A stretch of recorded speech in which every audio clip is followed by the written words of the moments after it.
para mais um Fala Terráqueos e hoje, continuando os conceitos de Uta Hagen, vamos para mais um exercício que se chama História. Ou seja, quando nós temos a representar uma personagem fora da nossa realidade, ou seja, daquilo que nós conhecemos como seres humanos. Afinal, já foram épocas, já para trás, já passaram muitos tempos, mas nós vivemos hoje nesta época. Como seria representar um personagem em épocas passadas? Então nós temos que lembrar de algumas coisas, fazer uma pesquisa. Então ela coloca aqui uma coisa muito importante para nós lembrarmos, né?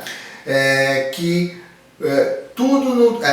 quase tudo no tempo da história mudou, exatamente, exceto o ser humano. Ele mudou por fora, ou seja, as coisas por fora mudaram, mas o ser humano, se nós fizermos uma pesquisa, quase não mudou nada, exatamente. Se nós só pegar a época de hoje que nós vivemos, fazer um histórico de tudo, e vamos ver que nós continuamos os mesmos de milhões de anos atrás. O que mudou foi tudo que está à nossa volta, tipo de casa, construção, figurino, nossa roupa, tudo afinal mudou. Mas o ser humano continua o mesmo. Mas como nós, como atores, vamos entrar em contato com algo que nós não tivemos contato. Uma roupa diferente, de época, uma pena na hora de escrever, não uma caneta, sem uso do computador. Então tudo isso nós precisamos fazer uma pesquisa. É isso que ela coloca aqui.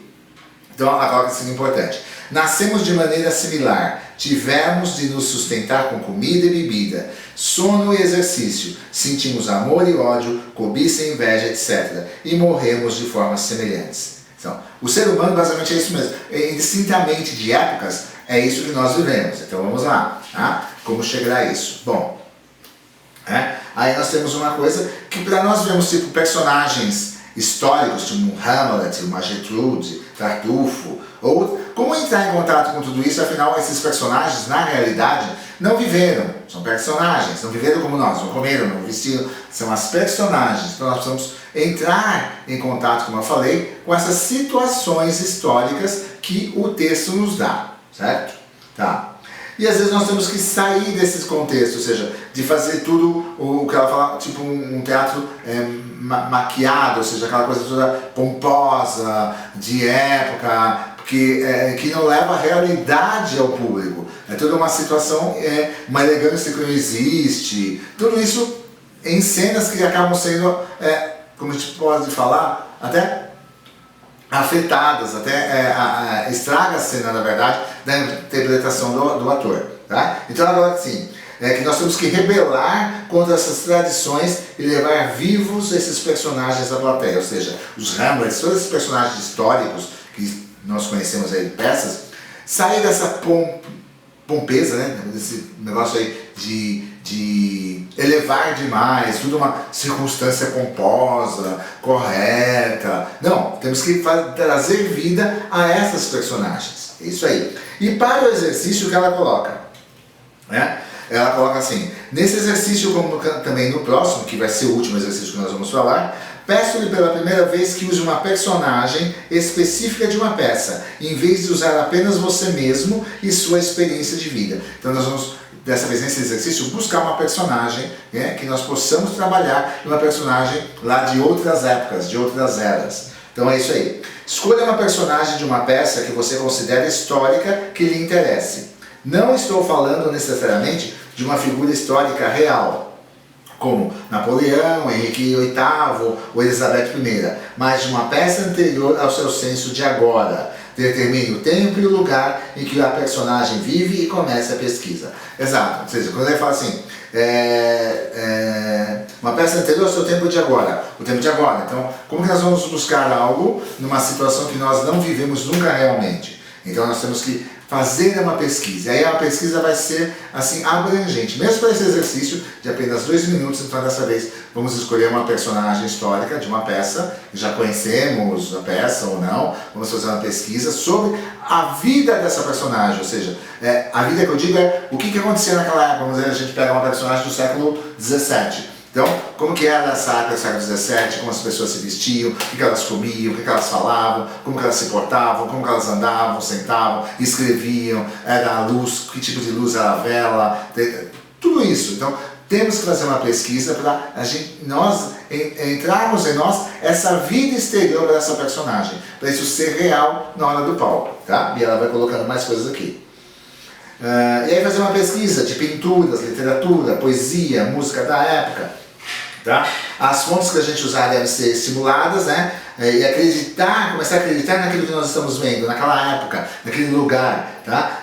Não se identificar apenas com os eventos, mas também com todos os aspectos da vida cotidiana. Né? Então ela pede para, naquela época, né? Em biblioteca, museu, hoje basicamente a gente pode pegar tudo pelo computador, essa pesquisa, então fica mais fácil para nós atores fazer uma pesquisa. Mas claro, se a gente puder ir num museu, visitar o local, se nós tivermos dinheiro para até fazer viagens, tem atores que podem fazer isso, são ricos, né? Então, não é a maioria, fique bem claro. Então nós podemos, de repente, entrar em contato realmente com cenários que aconteceram essas histórias, tá? Isso tudo para fazer um exercício de 2 minutos. Então a pesquisa é grande? É, mas vale a pena para nós nos certificarmos da história. Ou seja, nós vamos contar uma história através dessa personagem, uma história de época. Então isso que tem que ficar evidente. Tudo que a personagem fizer em cena é da história que ela vive, tá? Vamos lá. Tá. Então a gente tem que ver... Ela coloca ali, né? Exemplificar, né? O que a gente faz, né? O tipo de quarto, o tipo de mobília, o tipo de assento que as pessoas sentavam. Depende da época que a gente escolher a personagem, mas que ela seja escolhida. Então aqui, se você explorar a vida de um personagem virada do século XVI em Londres, talvez descubra as realidades históricas de uma centena de peças. Mas o que é mais importante, aprenderá que ao eliminar a distância e o estranhamento históricos para uma peça, será capaz de fazer o mesmo para qualquer outra. Aprenderá que pode se convencer de verdade de que vive em outra época e em outro lugar. Exato. Então essa pesquisa requer isso. Que a gente mostre ao público que nós estamos vivendo realmente naquela época em que a personagem vive. E que não seja uma coisa mecânica, figurada, apenas para representar uma outra época. Mas nós, atores, temos que entrar nesta época que existe a nossa personagem. Então, vamos escolher aí uma personagem de uma peça, né? Vamos fazer a pesquisa e montar o nosso exercício de 2 minutos, né? Retratando alguma coisa, não só da personagem, mas da vida exterior da época em que ela vive. Isso é importante, tá? Vamos lá? Deixa eu ver se tem mais coisa. Né? Então assim, e ela fala, todos os detalhes possíveis que nós achamos de tudo, né? Como eu já falei. E é importante, que nós devemos o quê? Que tudo essa pesquisa, né? De trabalho, de ler, de ir às vezes até ao museu, coloca o seguinte, que deve permitir acreditar na personagem no lugar e tempo determinados e, em consequência, fazê-lo se comportar da maneira apropriada. Né? Então essa seria uma viagem ao tempo que nós teríamos que fazer. Então por isso que o exercício chama história. Nós vamos pegar uma personagem da história, né? E história assim, de outra época, não como ela falou, precisa ser uma personagem real histórica. Mas fazemos algo que realmente nós entremos naquele campo, naquela sensação da época em que a personagem vive. Né? Então aí, se não tivermos roupas da época, nós podemos fazer algo parecido, né? De repente uma peruca, né? Alguma coisa que transforme não só a personagem, mas o exterior, da época que ela vivia. Então esse é o exercício história, que demanda que façamos uma pesquisa sobre a época e tudo mais, ou seja, sair do nosso presente e ir para o passado. E mais importante, fazer com que tudo isso se torne real para o público e não apenas uma coisa fantasiosa, mecânica ou pomposa. É isso, gente. Voltamos a qualquer momento com mais Fala Terráqueos. Fique conosco, se inscreva no canal, deixe seu like e suas perguntas e até o próximo Fala Terráqueos!